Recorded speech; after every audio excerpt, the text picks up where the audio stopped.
ಎಲ್ರಿಗೂ ನಮಸ್ಕಾರ. ಅನುಗ್ರಹ 123 ಚಾನೆಲ್ಗೆ ಎಲ್ರಿಗೂ ಸ್ವಾಗತ.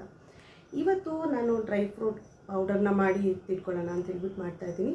ಇದೇನಕ್ಕಪ್ಪ ಅಂತ ಹೇಳಿದ್ರೆ ಋತುಮತಿ ಆಗಿರ್ತಾರಲ್ಲ ಅವರಿಗೆ ತೋಳ್ಬಲ ಮತ್ತು ಸೊಂಟಕ್ಕೆ ತುಂಬಾ ಒಳ್ಳೆಯದು ಅಂತ ಹೇಳ್ಬಿಟ್ಟು ಇದನ್ನು ನಮ್ಮಮ್ಮ ಆಗಿರ್ಬೋದು, ಅಜ್ಜಿ ಆಗಿರ್ಬೋದು, ಅವರು ಕೂಡ ನಮಗೆ ಮಾಡಿಕೊಟ್ಟಿದ್ರು. ಹಾಗಾಗಿ ನಮ್ಮ ಮನೆ ಮಕ್ಕಳಿಗೂ ಕೂಡ ಇದನ್ನು ಮಾಡಿಕೊಡೋಣ ಅಂತ ಹೇಳ್ಬಿಟ್ಟು ಇವತ್ತು ಮಾಡ್ತಾಯಿದ್ದೀನಿ. ಅದಕ್ಕೆ ಬೇಕಾಗಿರುವಂಥ ಸಾಮಗ್ರಿಗಳನ್ನೆಲ್ಲ ಎತ್ತಿಟ್ಕೊಂಡಿದ್ದೀನಿ ಆಲ್ರೆಡಿ. ಹೇಗೆ ಮಾಡೋದು ಏನು ಎತ್ತ ಅಂತ ಹೇಳ್ಬಿಟ್ಟು ಕಂಪ್ಲೀಟ್ ಈ ವಿಡಿಯೋದಲ್ಲಿ ಇರುತ್ತೆ. ಎಲ್ಲೂ ಸ್ಕಿಪ್ ಮಾಡಿದೆ ನೋಡಿ ಆಯಿತಾ. ಯಾರೆಲ್ಲ ಇನ್ನೂ ನನ್ನ ಚಾನಲ್ನ ಸಬ್ಸ್ಕ್ರೈಬ್ ಮಾಡದೆ ನೋಡ್ತಾ ಇದ್ದೀರೋ ಅವರೆಲ್ಲ ದಯವಿಟ್ಟು ಸಬ್ಸ್ಕ್ರೈಬ್ ಮಾಡ್ಕೊಂಡು ನೋಡಿ. ತುಂಬ ಸಾಕಷ್ಟು ಜನ ವ್ಯೂಸ್ ಎಲ್ಲ ಬರ್ತಾ ಇದೆ, ಬಟ್ ಸಬ್ಸ್ಕ್ರೈಬ್ ಇಲ್ದಂಗೆ ತುಂಬ ಜನ ನೋಡ್ತಾ ಇದ್ದೀರಾ. ದಯವಿಟ್ಟು ಸಬ್ಸ್ಕ್ರೈಬ್ ಮಾಡ್ಕೊಂಡು ನೋಡಿ ಅಂತ ಹೇಳಿ ನಾನು ಈ ಮೂಲಕ ಕೇಳ್ಕೊಳ್ತಾ ಇದ್ದೀನಿ ಆಯಿತಾ.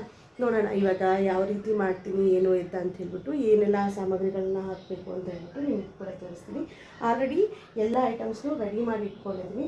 ಇದನ್ನು ಎಲ್ಲ ಡ್ರೈ ರೋಸ್ಟ್ ಆಗಿ ನಾವು ಹುರ್ಕೊಳ್ಬೇಕು. ಕೆಲವೊಂದು ತುಪ್ಪದಲ್ಲಿ ಹುರಿಯೋದು ಇದೆ, ಕೆಲವೊಂದು ಡ್ರೈ ರೋಸ್ಟ್ ಕೂಡ ಮಾಡ್ಕೋಬೇಕು.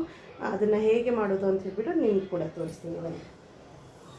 ಯಾವೆಲ್ಲ ಸಾಮಗ್ರಿಗಳನ್ನ ತೊಗೊಂಡಿದ್ದೀನಿ ಅಂತ ಹೇಳ್ಬಿಟ್ಟು ನೋಡೋಣ ಬನ್ನಿ.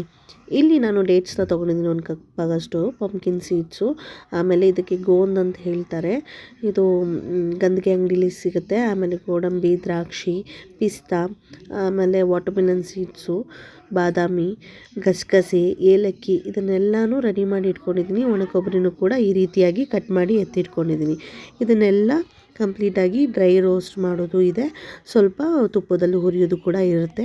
ಹಾಗಾಗಿ ಇಲ್ಲಿ ಫಸ್ಟು ಗಸಗಸೆನ ಚೆನ್ನಾಗಿ ಚಟ್ಪಟ ಅನ್ನೋ ಸಿಡಿಯೋ ಅಷ್ಟು ಚೆನ್ನಾಗಿ ಹುರ್ಕೋಬೇಕು. ಅದಾದ ನಂತರ ಕುಂಬಳಕಾಯಿನ ಬೀಜನ ಹುರ್ಕೊಳ್ತಾ ಇದ್ದೀನಿ. ಅದಾದ ನಂತರ ಕಲ್ಲಂಗಡಿ ಹಣ್ಣಿನ ಬೀಜ ಕೂಡ ಅದನ್ನು ಚೆನ್ನಾಗಿ ಹುರ್ಕೊಂಡು, ಬಾದಾಮಿ ಕೂಡ ಚೆನ್ನಾಗಿ ಹುರ್ಕೋಬೇಕು. ಎಲ್ಲನೂ ಸ್ವಲ್ಪ ಕಮ್ಮಿ ಫ್ಲೇಮ್ ಇಟ್ಕೊಂಡು ಹುರ್ಕೊಂಡ್ರೆ ಚೆನ್ನಾಗಿ ಒಳಗಡೆ ಎಲ್ಲ ಗರಿ ಗರಿಯಾಗಿ ರೋಸ್ಟ್ ಆಗುತ್ತೆ. ಅದಾದಮೇಲೆ ಗೋಡಂಬಿನ ಸ್ವಲ್ಪ ತುಪ್ಪ ಹಾಕ್ಕೊಂಡು ಹುರ್ಕೊಂಡಿದ್ದೀನಿ, ಬಾದಾಮಿನೂ ಕೂಡ ತುಪ್ಪ ಹಾಕ್ಕೊಂಡು ಹುರ್ಕೊಂಡಿದ್ದೀನಿ. ಇದೇನು ಗೋಂದ್ ಅಂತ ಹೇಳ್ತೀವಲ್ಲ ಅದನ್ನು ಕೂಡ ಚೆನ್ನಾಗಿ ತುಪ್ಪದಲ್ಲಿ ಹುರ್ಕೋಬೇಕು. ಅದು ಒಳ್ಳೆ ಪೂರಿ ಥರ ಆಗುತ್ತೆ. ಅದನ್ನು ಚೆನ್ನಾಗಿ ಹುರ್ಕೊಂಡು ಎತ್ತಿಟ್ಕೊಂಡಿದ್ದೀನಿ.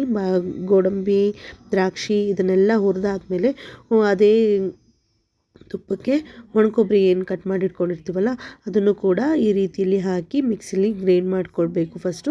ಅದಾದಮೇಲೆ ಎಲ್ಲ ಡ್ರೈ ಫ್ರೂಟ್ಗಳನ್ನು ಹಾಕ್ಕೊಂಡು ಮಿಕ್ಸರ್ ಜಾರ್ನಲ್ಲಿ ಗ್ರೈಂಡ್ ಮಾಡಿಕೊಂಡು ಪೌಡ್ರ್ ರೀತಿಯಲ್ಲಿ ಆಗುತ್ತೆ. ಅದಾದಮೇಲೆ ಗಸಗಸೆ, ಏಲಕ್ಕಿ ಮತ್ತು ಸ್ವಲ್ಪ ನಮ್ಮ ಮಗಳಿಗೆ ಸಿಹಿ ಬೇಕು ಅಂತ ಅನ್ನೋದು ಕಾರಣಕ್ಕೋಸ್ಕರ ನಾನು ಇಲ್ಲಿ ಒಂದು ಅರ್ಧ ಕಪ್ಪಷ್ಟು ಸಕ್ಕರೆ ಕೂಡ ಸೇರಿಸ್ಕೊಂಡಿದ್ದೀನಿ. ಇದನ್ನೆಲ್ಲ ಈ ರೀತಿಯಾಗಿ ಪೌಡ್ರ್ ಮಾಡಿ ಒಂದೊಂದು ಕಪ್ಪಲ್ಲಿ ಅಂದರೆ 2 ಸ್ಪೂನ್ ಕೂಡ ಕೊಡ್ಬೋದು. ಅಥವಾ ಈ ರೀತಿಯಾಗಿ ಈ ಖರ್ಜೂರ ಏನಿರುತ್ತಲ್ವ ಅದನ್ನು ಕೂಡ ಚೆನ್ನಾಗಿ ಗ್ರೈಂಡ್ ಮಾಡಿಬಿಟ್ಟು ಈ ರೀತಿ ಮಿಕ್ಸ್ ಮಾಡ್ಕೋಬೋದು. ಇಲ್ಲಿ ಒಣ ಖರ್ಜೂರ ಏನಾದರೂ ಇದ್ದರೆ ಅದು ಪೌಡ್ರ್ ರೀತಿ ಆಗುತ್ತೆ. ಇಲ್ಲಿ ಸ್ವಲ್ಪ ಹಸಿ ಮೆತ್ತಗಿರುತ್ತಲ್ಲ ಅಂಥ ಖರ್ಜೂರನ ನಾನು ತೊಗೊಂಡಿರೋದು ಇಲ್ಲಿ. ಹಾಗಾಗಿ ಇದನ್ನು ಉಂಡೆಗಳನ್ನ ಮಾಡಿ ಎತ್ತಿರ್ತೀನಿ. ಡೈಲಿ ಅವಳಿಗೆ 2 ಉಂಡೆಗಳನ್ನ ಕೊಟ್ಟರೆ ಅವಳಿಗೆ ಎಷ್ಟೊಂದು ಪೌಷ್ಟಿಕಾಂಶಗಳನ್ನು ತುಂಬುತ್ತೆ ಮತ್ತು ಅವರಿಗೆ ಸೊಂಟಕ್ಕೆ ಮತ್ತು ತೋಳಿಗೆ ಶಕ್ತಿ ಬಲ ಕೊಡುತ್ತೆ ಅಂಥೇಳಿ ಈ ರೀತಿಯಲ್ಲಿ ಮಾಡ್ಕೊಂಡಿದ್ದೀನಿ. ಈ ವಿಡಿಯೋ ಇಷ್ಟ ಆಗಿರುತ್ತೆ